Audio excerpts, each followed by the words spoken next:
सुंदरबन के जंगल में एक ठग सियार रहता था। वह बहुत ही निकम्मा और कामचोर था। हमेशा इसी जुगाड़ में रहता कि कहीं कोई मुर्गा मिले जिसे मूर्ख बनाकर उसके साथ ठगी की जाए। एक दिन अरे बंदर भाई, कल रात में मैंने आपको सपने में देखा। अरे रहने दे सियार, तू अपना सपना अपने पास रख और मुझे जाने दे। ऐसा बोलकर बंदर चला गया। धीरे धीरे सारे जानवर सियार की हरकत को जान चुके थे, इसलिए कोई भी जानवर उसकी बातों में नहीं आता था। अब सियार समझ चुका था कि इस जंगल में उसकी दाल नहीं गलने वाली, इसीलिए वह दूसरे जंगल जाने का निश्चय किया और अगले दिन सियार अपने जंगल को छोड़कर दूसरे जंगल के तरफ निकल पड़ा। दूसरी जंगल में पहुंचते ही दिन भर जंगल का जायजा लिया और शाम होते ही एक गधे को देख उसके पास गया और रुककर बोला, गधे भाई, मैं इस जंगल में नया आया हूँ और शाम भी ढल चुकी है। क्या मुझे एक रात रुकने के लिए आपके पास शरण दे सकते हो? हाँ हाँ, क्यों नहीं। अभी तो तुम इस जंगल में नए हो और हमारे लिए मेहमान हो, और मेहमान तो भगवान के समान होते हैं। ऐसे कहते हुए गधे ने सियार को अपने पास रोक लिया और उसे सम्मान के साथ भोजन कराया। भोजन करने के बाद दोनों आपस में बातें करने लगे। सियार ने गधे से बोला, अरे गधा भाई, इस जंगल में पीपल के पेड़ के पास एक तालाब है, जानते हो उसके बारे में? हाँ हाँ, पीपल के पास एक तालाब है। वह तालाब कीचड़ से भरा पड़ा हुआ है। उसका पानी भी बहुत गंदा हो चुका है। यहाँ का कोई भी जानवर उसका पानी नहीं पीता है। सियार ने अपनी आवाज को धीमा करते हुए बोला, क्या तुम जानते हो, वह सोने चांदी का तालाब है। उसके अंदर ढेर सारा सोना और चांदी छुपा है और उस तालाब का मालिक मैं ही हूँ। सियार का बात सुन गधे ने चौंक के बोला, ये तुम क्या बोल रहे हो सियार भाई? तालाब भी कहीं सोने और चांदी का होता है? मैं भी ऐसे ही सोच रहा था। मुझे भी इस तालाब के बारे में कोई जानकारी नहीं था, लेकिन कुछ ही दिन पहले मेरे पिताजी मरने से पहले सारे संपत्ति मेरे नाम की। उसमें यह तालाब भी है और आज मैं अपनी संपत्ति देखने के लिए ही यहाँ पर आया हूँ। यकीन नहीं होता तो यह थैली में देख लो, जो मैंने अभी इस तालाब से निकाला है। सोने के गहने निकालकर गधे को दिखाया, जो उसे ठगने के लिए उसने अपने साथ लेकर आया था। गहने को देखकर गधे को सियार के बात पर विश्वास हो गया और बोला, अरे हाँ, ये तो सचमुच सोने चांदी का है। तब तो तुम बड़े ही भाग्यशाली हो, इसलिए तुम्हारे पास ये सोना चांदी का तालाब है। अब सियार मन ही मन खुश हो रहा था। उसे तो इसी बात का इंतजार था। गधा भाई, मुझे इस संपत्ति से कोई भी लालच नहीं है।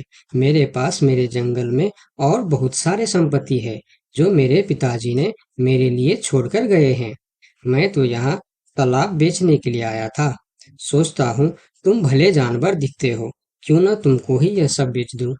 मुझे, यानी यह सोने का तालाब मेरा हो जाएगा और मैं इस तालाब का मालिक बन जाऊंगा। बेचारा भोला भाला गदहा सियार की चिकनी चुपड़ी बातों में बहुत आसानी से आ गया और गधा सियार से सोने का तालाब खरीदने को तैयार हो गया। दोनों के बीच 4 सिक्कों का सौदा तय हुआ। ठीक है सियार भाई, मैं अभी जाकर हिरन के पास से 4 सिक्का लेकर आता हूँ। मेरे पास अपना घर न होने के कारण मैं अपनी सारी कमाई हिरन के पास ही रखता हूँ, और जब भी मुझे जरूरत पड़ता है मैं उससे ले लेता हूँ।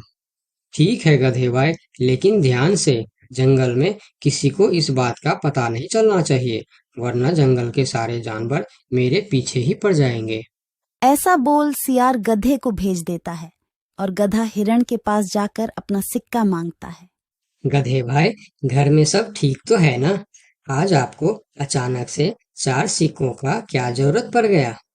अरे, वह अपने जंगल में जो तालाब है ना, मैं उसे खरीद रहा हूँ। तालाब खरीद रहे हो? क्या करोगे तुम तालाब खरीद के? तालाब का तो पता नहीं, लेकिन उसमें जितना सोना चांदी है वह सब मेरा हो जाएगा। तालाब में सोना? ये तुम क्या बोल रहे हो भाई? मुझे तो कुछ भी समझ में नहीं आ रहा है। मुझे डर है कि तुम कहीं कोई परेशानी में ना आ जाओ। देखो, तुम मुझसे कुछ भी मत छुपाओ। क्या बात है? साफ साफ बताओ मुझे। हमारे जंगल में एक बहुत ही अमीर सियार आया है। ढेर सारी संपत्ति है उसके पास। और तो और हमारे जंगल में जो तालाब है ना, जिसे हम लोग गंदा नाली समझकर उसका पानी भी नहीं पीते हैं, उस तालाब में ढेर सारा सोना और चांदी है। उसने तो मुझे उस तालाब से सोने का गहना भी निकाल कर दिखाया है। उसी तालाब को मैं खरीद रहा हूँ। हम दोनों के बीच 4 सिक्कों का सौदा हुआ है। मुझे तो वह सियार मूर्ख ही मालूम पड़ता है, जो इतने सस्ते में सोने का तालाब बेच रहा है। मूर्ख वो नहीं, मूर्ख तुम हो। भला तालाब भी कोई सोने चांदी का होता है?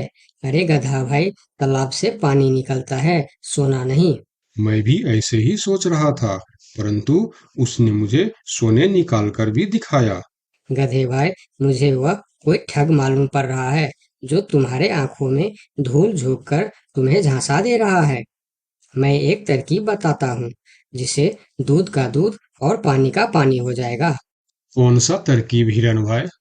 तुम ऐसा करो, उस सियार से बोलो कि मेरा हिरन भाई ने कहा है कि लिखा पढ़ी होगा तभी मैं उसे 4 सिक्का दूंगा, और अगर बिना लिखा पढ़ी से ही काम हो जाता है तो मैं सिर्फ एक ही सिक्का दूंगा। अगर वह तालाब सच में सोने की है तो वह लिखा पढ़ी जरूर करेगा, नहीं तो वह एक सिक्के में ही मान जाएगा। हिरण की बात सुनकर गधा हाँ में सिर हिलाया और सिक्का लेकर सियार के पास पहुंचता। सियार भी गधे के आने के इंतजार में उतावला हो रहा था। गधा पहुंचते ही सियार से बोला, सियार भाई, मेरा हिरन भाई ने कहा है, यदि आप लिखा पढ़ी के लिए तैयार हो तो मैं आपको 4 सिक्का दूंगा, वरना बिना लिखा पढ़ी के आप एक सिक्का ले लो और मुझे यह तालाब दे दो। सियार ठग किसी तरह से जल्दी करके सिक्का लेकर वहां से जाना चाहता था। वह बोला, अरे गधे भाई, तुम बड़े अच्छे और भले मालूम पड़ रहे हो, तुमसे क्या लिखा पढ़ी कराना। चलो, तुम एक ही सिक्का दे दो। अब गधे को समझने को कुछ बचा ही नहीं था। गधे को समझ में आ गया कि सियार उसको ठगना चाहता है। ठीक है सियार भाई, कोई भी शुभ कार्य करने से पहले मुंह मीठा करना जरूरी होता है। मैं अभी लड्डू लेकर आता हूँ, आप यहीं रुको। गधा जंगल से 2-3 जानवरों को बुला लाया और सियार की जमकर धुनाई कर दी। किसी तरह सियार वहां से जान बचाकर भाग